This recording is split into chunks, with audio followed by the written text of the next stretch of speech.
जय श्री राधे। मैं आप सभी को एक कथा सुनाती हूँ जिसमें भगवान श्री कृष्ण जी शांति दूत बनकर आए थे। तो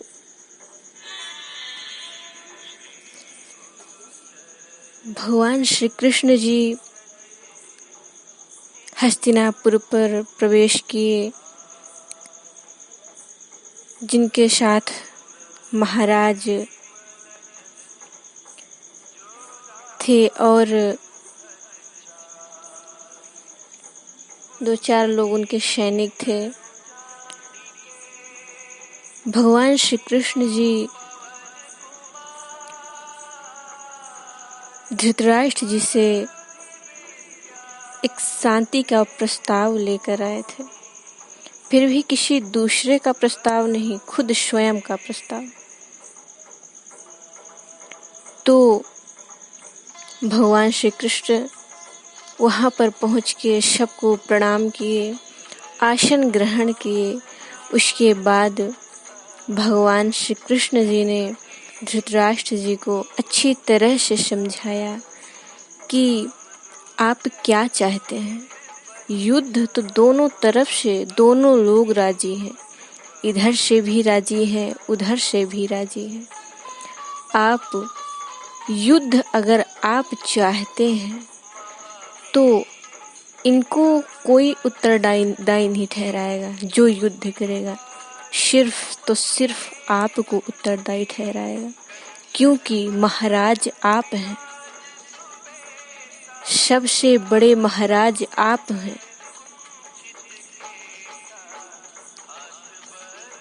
इसलिए मैं आपसे विनती करता हूँ कि ये 5 पांडवों को पूरा ये हस्तिनापुर वापस दे दीजिए। आपके छांव पर ये 5 पुत्र पले हुए हैं और आपका आदर करते हैं। मैं यही प्रस्ताव लेकर आया हूँ। जिसने भरी सभा में द्रौपदी का अपमान किया, घसीट कर लाया, जिसने भरी सभा में द्रौपदी का वस्त्र हरण किया, जिसने भरी सभा में द्रौपदी को वैश्या कहा, वो उनको उत्तरदायी नहीं, ये संपूर्ण उत्तरदायी आपको ठहराएगा, महाराज आपको ठहराएगा। इसलिए आपसे मैं अभी भी निवेदन करता हूँ कि शांति पूर्वक इस हस्तिनापुर को वापस दे दीजिए, 5 पांडवों को। तब इधर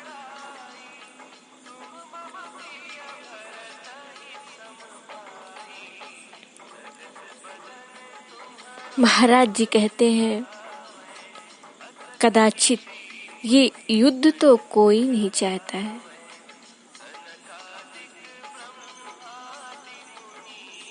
भगवान गंगापुत्र भीष्म जी कहते हैं।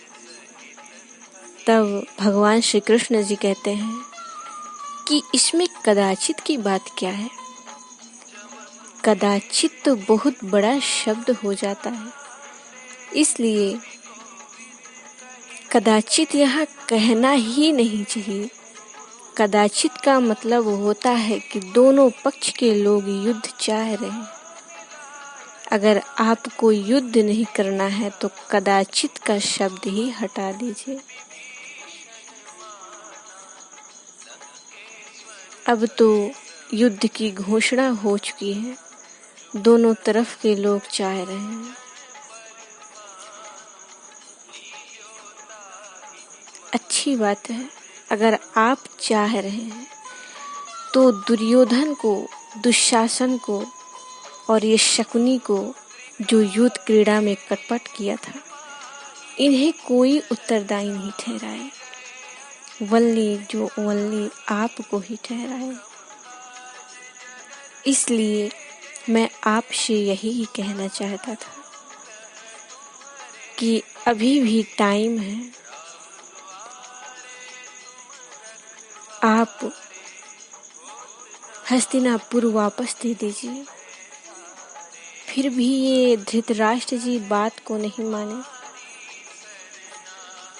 भगवान श्री कृष्ण जी यही प्रस्ताव लेकर आए थे। वो किसी का प्रस्ताव लेकर नहीं आए थे, स्वयं आए थे और स्वयं शांति दूत बनकर आए थे। स्वयं का प्रस्ताव लाए थे, स्वयं समझौता करने आए थे।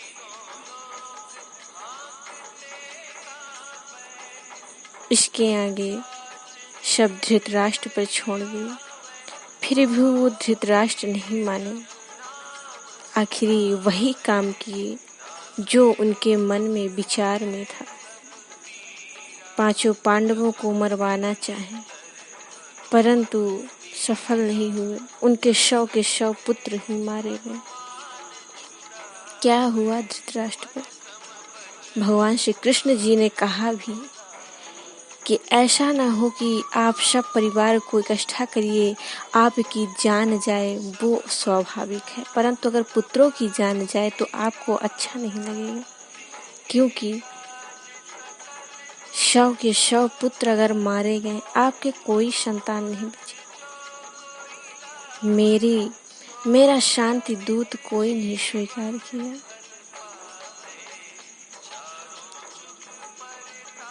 भगवान श्री कृष्ण जी धृतराष्ट्र जी को यही समझाने आए थे।